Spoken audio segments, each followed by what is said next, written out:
Hi, The camcorder up, right? my name is Ashley Bowens, and I'm going to do a commemorative speech. This is my audience. Hello. Well, there's 1, 2, 3, 4. Wait, my head's in the way. 4, 5, 6, 7. So how about we add those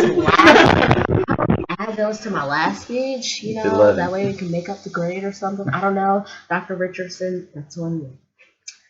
Let's begin. All right, let's get this started. My speech is called The World's Greatest Champion.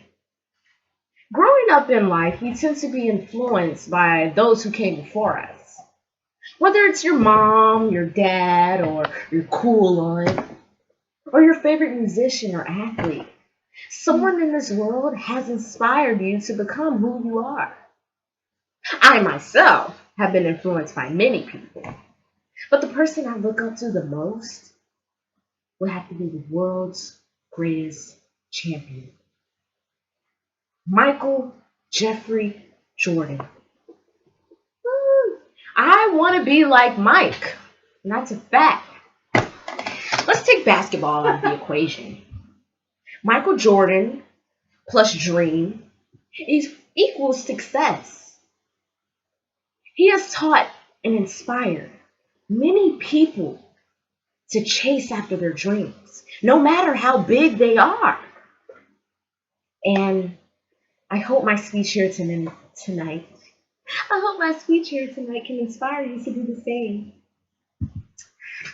Michael Jordan was drafted in 1984 as a first-round pick for the Chicago Bulls.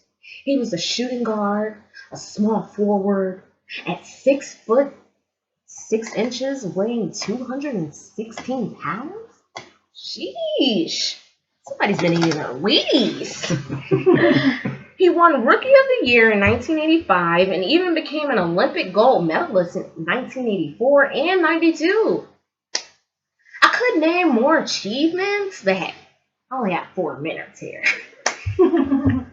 His success in basketball and many other endeavors didn't just happen overnight. In his book, Driven from Within, he states excellence isn't just a 1 week or 1 year ideal. It's a constant. Yeah, I'm gonna show my audience again. Make sure they're really listening. Yeah, see, look. 1, 2, 3, 4, 5. Wait. Oh yeah, you see everybody else? They're still there. We're also here. Exactly. They're whistling. I was saying that's kind of new for me. Okay. Okay. Yeah. Okay. Yeah. It's a constant. There will be days where you don't feel on top of your game, or in meetings you don't feel like you're at your best, but your commitment, it remains constant. No compromise. What I took from that is no matter how bad you feel, it's all about how bad you want it. Always give your best, no matter what. I mean, come on. I'm sure we can remember when Jordan played with the flu in 1997. He scored 38 points that game, and he had to be carried off of the court with the help of his teammates. That day was a day in history when Jordan proved that there are no excuses and there are no compromises. An unexpected tragedy had hit the Jordan family. August of 1993, Michael Jordan found out that his father, Jeffrey Jordan, had been murdered with a single gunshot wound to the chest, and his body had been found floating in a creek along the North Carolina and South Carolina state line. This situation was rather unfortunate. Jeffrey Jordan had been Michael's closest friend and personal mentor. In an interview, Michael Jordan stated that it was a very difficult time for him, but somehow he managed to take the positives with the negatives and he kept his head high, which is something his father had taught him along the years. Some could only imagine how this man felt. He was an international superstar athlete in mourning, yet some press couldn't even respect that.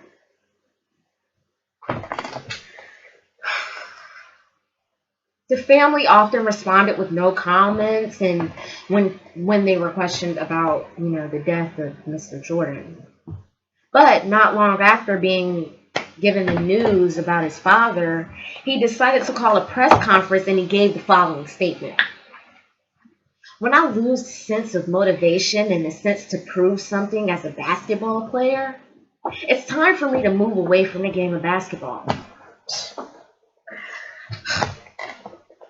He then went on to pursue his father's dream, and he became a minor league baseball player. In March of 1994, he first appeared in a game wearing the White Sox uniform for the first time. He then continued his career with the Double-A Birmingham Barons. He was heckled a lot for not being very good, but that never stopped him from being the first one on the field and the last one to leave. Saying Jordan, different sport.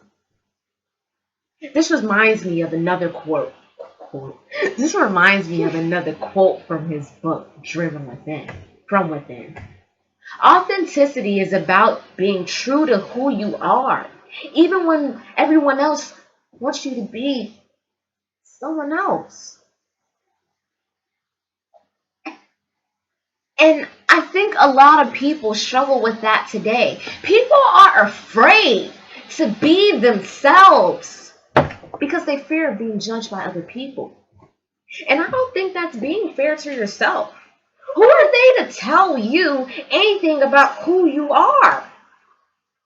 Thank you, Michael Jordan, for busting down doors and breaking barriers, showing us that there is no limits to being who we can be. Michael Jordan never played a regular season of basketball. He returned to He never played a regular season of baseball. He then returned to basketball a year after he was done with the Double-A Birmingham Barons. But something was different this year. He just wasn't the same Jordan he was earlier in his career, and people noticed it. In fact, he couldn't even lead his team to the championships. But this seemed to be exactly what Jordan needed. A challenge. He had his doubts that he couldn't play the same game that he used to, so he made a promise to himself that by next year, he would be ready for the game. And I can't accept not trying Michael Jordan on the pursuit of excellence. He explained the following technique that worked for him. I visualized where I wanted to be, what kind of player I wanted to become. I knew exactly where I wanted to go, and I focused on getting there. Jordan, 1994. And that's exactly what he did. He attacked his workouts with vengeance, and he felt fully committed to getting back into his prime. After he failed to lead his team to the championships, he turned that into the fuel that he needed to get the ball bouncing again. He was often judged because of his age and the fact that he hasn't been in a game for 2 years, and the only way to prove everybody wrong was to win a championship. And so he did. Jack McCullen of Sports Illustrated was quoted praising Michael Jordan. Quote, he leaves the game and he comes back stronger than ever. I don't think anyone in the history of sports have ever pulled that off, man. Michael ended up leading the Chicago Bulls to 72 wins, and his comeback was completed when he led Chicago in their final victory over Seattle. In conclusion, I'd like to leave you with this thought. Jordan suggests that some people get frozen by their fear of failure. They might be afraid of looking bad or being embarrassed. I can accept failure. Everybody fails at something.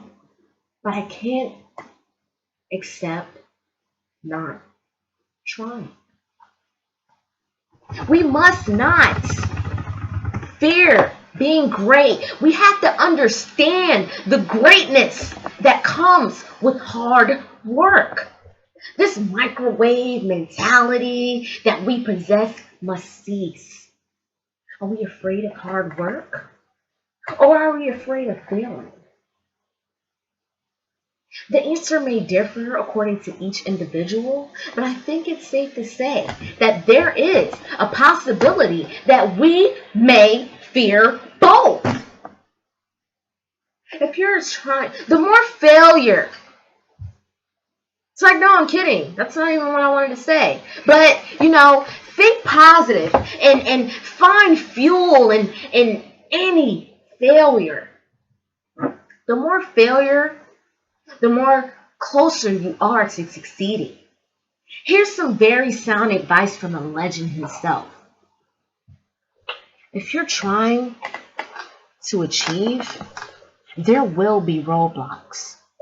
I've had them. Everybody has had them. But obstacles don't have to stop you. If you run into a wall, don't turn around and give up. Figure out how to climb it, work through it, or get around it. Jordan, 1994. Thank you all for listening to me tonight. They're still here. And they listen to me. That's so rare. That's so rare. Never happened. Yeah, exactly. It never Ghost happens. thumbs up.